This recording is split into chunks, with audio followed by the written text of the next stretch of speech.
Kim e eu estamos casados há mais de 30 anos, mas começamos sem nada. As pessoas pensam que ela se casou comigo por causa do meu dinheiro, mas isso não é verdade. Naquela época, eu estava envolvido em negócios e acabei perdendo meu segundo empreendimento. Isso não apenas deixou sem dinheiro, mas também nos deixou com muitas dívidas. Lidar com dívidas de $800 mil foi uma experiência de aprendizado significativa e, no final, conseguimos quitar tudo. Agora, quanto a pagar suas dívidas o mais rápido possível, muitos sugerem cortar os cartões de crédito. Mas acho isso realmente ridículo, pois os cartões de crédito não são o problema. Na verdade, eu gosto muito de cartões de crédito. Preste atenção até o final deste vídeo. Não se esqueça de curtir este vídeo e se inscrever para ver mais conteúdo informativo e interessante. Vamos começar com os passos para sair das dívidas. O primeiro passo é ser honesto consigo mesmo. Acredito que isso seja uma das coisas mais difíceis que já tive que fazer, pois Kim nunca experimentou dificuldades financeiras como eu. Ela não conseguia acreditar que alguém pudesse dirigir um Mercedes e estar completamente arruinado, fingindo ser rico até alcançar realmente a riqueza, entende? Eu estava rezando para Deus, Jesus e Buda, na esperança de que o dinheiro viesse e agindo como se não tivesse dívidas. Eu tinha uma aparência excelente e frequentava os melhores restaurantes, mas estava arruinado. Você pode mentir para suas namoradas, mas não pode mentir para sua esposa. Então, a primeira coisa que tive que fazer com Kim foi finalmente contar a verdade, que não era tão rico quanto aparentava, mas era a realidade. Você precisa ser honesto consigo mesmo, porque se você tem um objetivo de onde quer chegar, não vai alcançá-lo se não souber onde está. No 2. Pare de acumular empréstimos imediatamente. Às vezes, isso significa fazer pequenos sacrifícios. Quando Kim e eu nos mudamos do Havaí para a Califórnia, ficamos sem casa e moramos no sótão de um apartamento. Às vezes, precisávamos economizar porque não tínhamos dinheiro. Kim tinha cerca de $2 para passar o fim de semana até eu voltar para casa no domingo à noite. Passo número 3. Faça uma lista de todas as suas dívidas. A palavra-chave é todas. Alguns olhavam para mim de maneira desconfiada quando mencionava a palavra todas, porque tinham muitas dívidas e não queriam admitir. Continuei evitando e pagando impostos aqui e ali, mas finalmente ela me perguntou por que eu não queria dizer o quão séria era a situação. Encerrei meu último negócio e finalmente tivemos que nos sentar e listar todos os investidores para os quais eu devia dinheiro, assim como toda a família e amigos a quem eu devia dinheiro. Senti-me mal por não ter pago antes, então ela me fez sentar e colocar tudo no papel. Além disso, uma empresa de cartão de crédito pode ficar realmente desagradável quando você não paga. Tive que mostrar os impostos que estava recebendo e basicamente contar a verdade e encarar a situação. O quarto passo é crucial, e se você está profundamente endividado, é provavelmente um dos passos mais importantes que deve seguir e se comprometer. Contratar um contador. Houve momentos em que tentei cuidar dos meus próprios registros contábeis, mas quando estava estressado, envergonhado e irritado por dever tanto dinheiro, não enfrentava a verdade. Além disso, sentia-me desorganizado e não tinha muita habilidade para detalhes. Então, Kim e eu finalmente procuramos meu pai rico e ele nos aconselhou a contratar um contador. No início, pensei que seria caro, mas meu pai rico me disse que pessoas ricas têm contadores, enquanto pessoas pobres não mantêm registros precisos. Este é o quinto passo. E uma vez que você tem uma lista de todas as suas dívidas, você criará uma imagem visual dessas dívidas. Simplesmente na parte superior esquerda do quadro, você escreverá o nome do credor. Por exemplo, a minha carteira de crédito. Na parte superior direita, você escreverá o total da dívida. Na parte inferior esquerda, escreverá o pagamento mínimo mensal que deve ser feito. E na parte inferior direita, dividirá o total da dívida pelos pagamentos mensais. Por exemplo, na linha da carteira de crédito, você escreverá um mínimo de $100 por mês, uma dívida total de $2.000 e 20 pagamentos mensais. Isso significa que levará 20 meses para eliminar essa dívida, pois o total da dívida dividido pelo pagamento mínimo mensal é igual a 20. Para cada dívida que você tem, você criará essa imagem visual e a revisará diariamente para saber quantos meses levará para pagar cada uma. É crucial consultar o seu livro de trabalho para ter tudo claro. Quando Ken e eu nos conhecemos, não tínhamos nada. Levou 10 anos para passarmos de nada para a liberdade financeira. Ela tinha 37 anos e eu tinha 47. Isso é o poder de focar em ativos em vez de obrigações. A maioria das pessoas está tão ocupada trabalhando por dinheiro, tentando pagar suas contas e adquirindo passivos que pensam ser ativos. O primeiro presente que dei a Ken foi ensinar-lhe isso. E hoje estamos financeiramente livres. Qualquer pessoa pode fazer isso, basta colocar a cabeça no lugar certo. Nos conhecemos em 1973, quando fiz meu primeiro curso de investimento imobiliário. Perdi dinheiro e o recuperei, mas nunca deixei os ativos. Muitas pessoas não conseguem ganhar $1.000, e a razão é que mental, emocional, espiritual e fisicamente não estão preparadas para ganhar essa quantia. Então, Ken e eu estamos ganhando vários milhões de dólares. Mas não teríamos chegado lá se não tivéssemos resolvido os problemas para alcançar $1.000. Cada vez que tínhamos um problema, tínhamos que ser maiores do que o problema. Muitas pessoas com problemas de $1.000 não vão resolvê-los até que se desenvolvam pessoalmente, mentalmente, emocionalmente, espiritualmente e fisicamente para serem maiores do que os $1.000. O sexto passo é determinar a ordem em que pagará cada dívida. E aqui é onde entra o pequeno número circular. Você começará com o número do círculo mais baixo que tiver. Às vezes, as pessoas perguntam se não deveriam pagar primeiro as dívidas com as taxas de juros mais altas. Nesta fórmula, o que você quer é ver resultados rapidamente para comprovar que essa fórmula funciona. Portanto, começamos com a dívida mais curta que você tem. Aquela que pode ser paga mais rapidamente. Quando você vir esse resultado e constatar que a fórmula está funcionando, será incentivado a continuar. Por isso, começamos com um número mais pequeno. Como quem diz, não se trata do pagamento de juros, mas da velocidade com que você pode liquidar. Quando olhamos para a pessoa média, ela tem um emprego e recebe dinheiro. Paga a casa, e o dinheiro vai para um banco através de uma hipoteca. Isso não é um ativo, porque o dinheiro está saindo, sendo assim um passivo. A definição de passivo é que retira dinheiro do seu bolso, enquanto um ativo coloca dinheiro no seu bolso. Então, se eu tenho uma propriedade para alugar, ela coloca dinheiro no meu bolso. Se eu moro em casa, é um passivo, porque, mesmo sem dívidas, ainda tenho impostos, depreciação, reparos, manutenção, seguro e tudo mais. Mas se eu alugo uma propriedade e a adquiro bem, todos os meses ela me envia dinheiro. Comecei com isso há 25 anos. Tinha uma pequena propriedade de condomínio que colocava $25 no meu bolso. Foi um começo e uma dívida boa. A dívida se cancelou e se pagou, ao mesmo tempo em que colocava $25 no meu bolso. Então estava ganhando dinheiro com minha pequena casa a cada mês. Hoje, minha esposa e eu temos 6.500 casas que colocam dinheiro no nosso bolso todo mês. As pessoas que moram nessas casas são felizes porque têm um lugar para viver. Mas tudo isso vem da dívida. Temos financiamento de 100%, tudo é dívida. Então essa é uma boa dívida. E o que torna uma dívida boa são 3 palavras muito importantes. Fluxo de dinheiro. Tornamo-nos financeiramente livres em vez de cair novamente na dívida ou simplesmente gastar o dinheiro da dívida em qualquer coisa. Mas como o pai rico, o pai pobre, jogamos o jogo do fluxo de dinheiro. O que fazemos é investir esse dinheiro, neste caso, com todo esse dinheiro, em vez de gastá-lo. Continuamos comprando mais propriedades imobiliárias e títulos.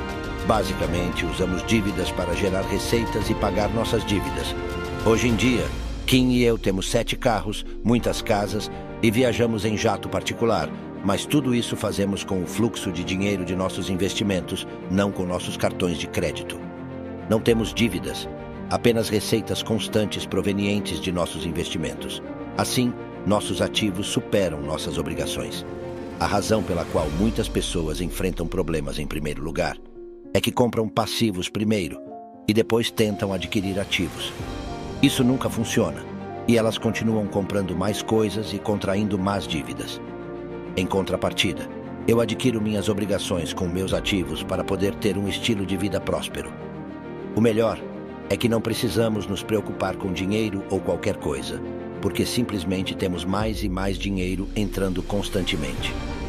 Esse processo exige disciplina e comprometimento. Lembre-se de que é uma jornada da situação atual para o destino desejado. Sem dedicação e disciplina, o processo pode desmoronar.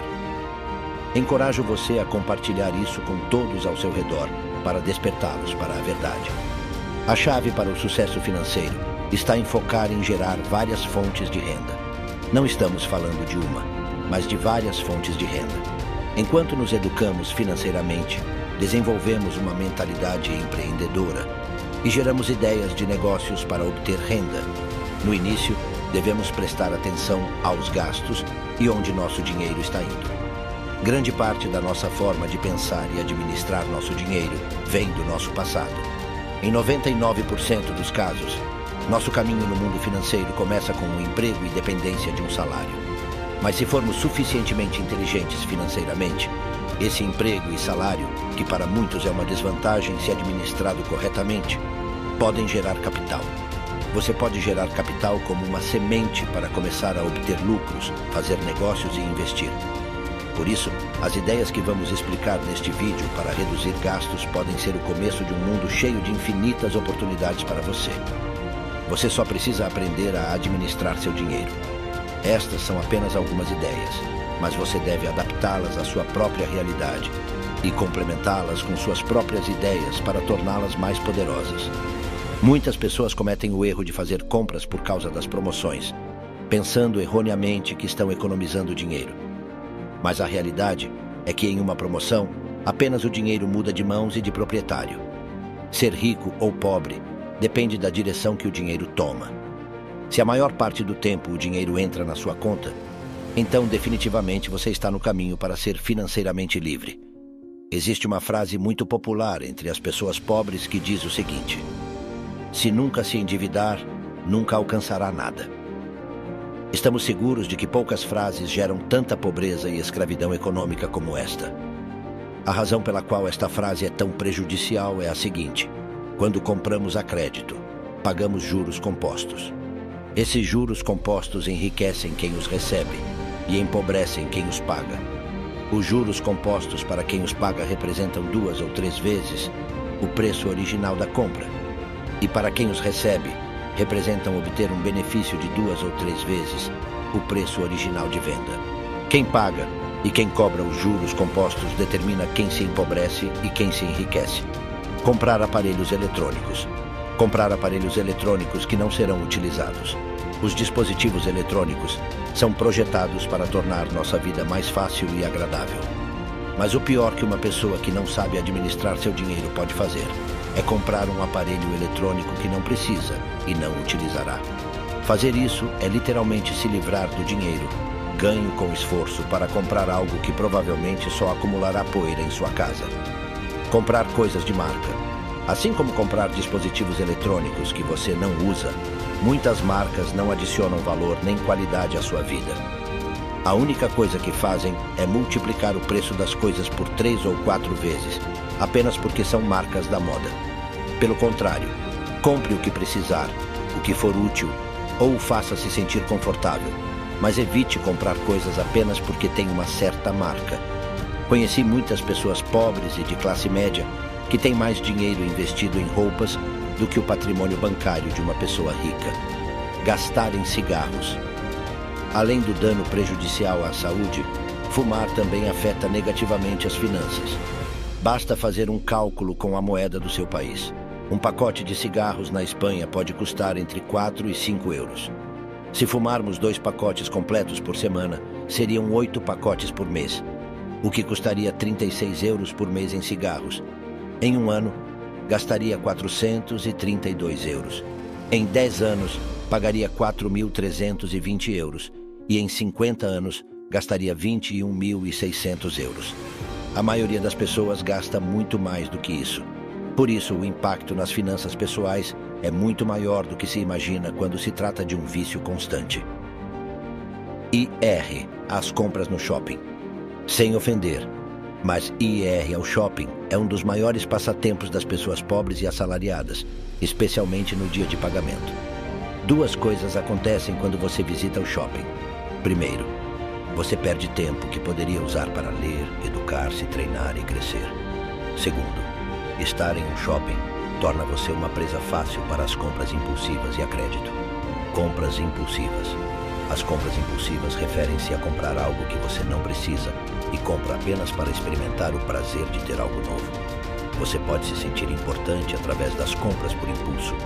Os ricos continuam enriquecendo porque vendem muito, enquanto os pobres ficam cada vez mais pobres porque compram em excesso. Ter uma televisão grande. Ao visitar a casa de uma pessoa de baixa renda, é comum encontrar uma televisão grande em comparação com seus ganhos. Já na casa de uma pessoa rica, é possível encontrar uma biblioteca extensa proporcional aos seus rendimentos.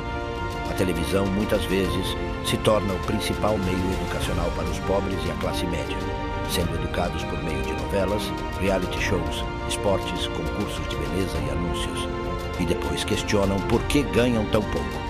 Comprar smartphones a crédito. Embora os smartphones ofereçam inúmeras aplicações e ferramentas, a maioria das pessoas utiliza apenas 5% de suas funcionalidades, como WhatsApp, Facebook, Instagram, YouTube e tirar fotos. Ver alguém com um salário mínimo afundado em dívidas ou preso na corrida dos ratos porque comprou um telefone mais caro do que poderia pagar a crédito é uma situação dolorosa. Frequentar clubes noturnos. A bebida alcoólica, diante do valor, é muito mais cara que a comida. Embora o lazer seja importante, o abuso de saídas noturnas e festas pode prejudicar as chances de alcançar uma vida desejada. Se o dinheiro gasto em eventos e festas entre os 18 e 30 anos fosse investido, mesmo que parcialmente, é provável que, aos 30 anos, já se tenha acumulado riqueza. Comprar um carro novo. Um carro é um luxo, a menos que seja utilizado para gerar renda. Um carro novo perde cerca de 25% de seu valor ao sair do concessionário e, após 3 meses, desvaloriza cerca de 45%. É importante considerar que a mentalidade de um empregado pode levar a investimentos arriscados, como comprar um carro novo, sem se surpreender com a desvalorização, enquanto uma queda de 45% no mercado de ações pode causar pânico. Ir a restaurantes. Este conselho se destina especialmente à classe média, muitas vezes endividada e com passivos, que gasta quantias significativas em restaurantes. A frequência a restaurantes pode representar uma perda de oportunidades para construir riqueza. É crucial analisar e avaliar se os gastos com refeições fora são realmente necessários no dia a dia. O foco deve ser em gastos inteligentes, pois a verdadeira prosperidade financeira vem do crescimento e da diversificação dos rendimentos. Ao reduzir os gastos, é possível aumentar a capacidade de investir e construir riqueza. A disciplina financeira é fundamental para aproveitar oportunidades e aumentar a capacidade de gasto, contribuindo para a construção de um fundo financeiro sólido. Analisar cada gasto individualmente e avaliar a necessidade de mantê-lo no cotidiano são passos essenciais para uma gestão financeira eficaz. Questione-se se esses gastos realmente valem a pena. Reflita sobre a importância desses gastos em sua vida, se são realmente decisivos para você. Se perceber que são apenas para parecer bem aos outros, sem agregar valor real, considere eliminá-los. Muitos gastos, especialmente os mencionados anteriormente, são completamente desnecessários e podem ser considerados gastos formiga, pequenos, frequentes e repetitivos, causando danos significativos aos nossos bolsos e ao nosso futuro financeiro. Assim como um barco não afunda porque partiu ao meio, mas sim devido a um único furo, pelo qual a água entra gota a gota, nossas finanças pessoais podem enfrentar problemas semelhantes. Se não controlarmos esses pequenos vazamentos financeiros, mesmo que tenhamos a capacidade de investir e negociar, nossas finanças podem afundar. É crucial aprender a controlar os gastos, não necessariamente eliminando todos de uma vez, mas focando especialmente naqueles mencionados anteriormente e em qualquer outro que tenha escapado ao controle. Uma vez que você tenha controle sobre eles, concentre toda a sua energia, imaginação e inteligência na construção de fontes de renda, no aumento dos seus ganhos, na valorização do seu talento e no desenvolvimento da sua inteligência financeira. O mais importante é colocar seus ganhos no piloto automático, permitindo que você gere renda consistentemente. Concentre todas as suas energias nesse projeto, mas esteja ciente de possíveis vazamentos financeiros. Controle seus gastos e concentre-se na geração de renda. Espero que tenha achado este vídeo incrível e útil. Lembre-se, se gostou deste vídeo, dê um like e inscreva-se no canal.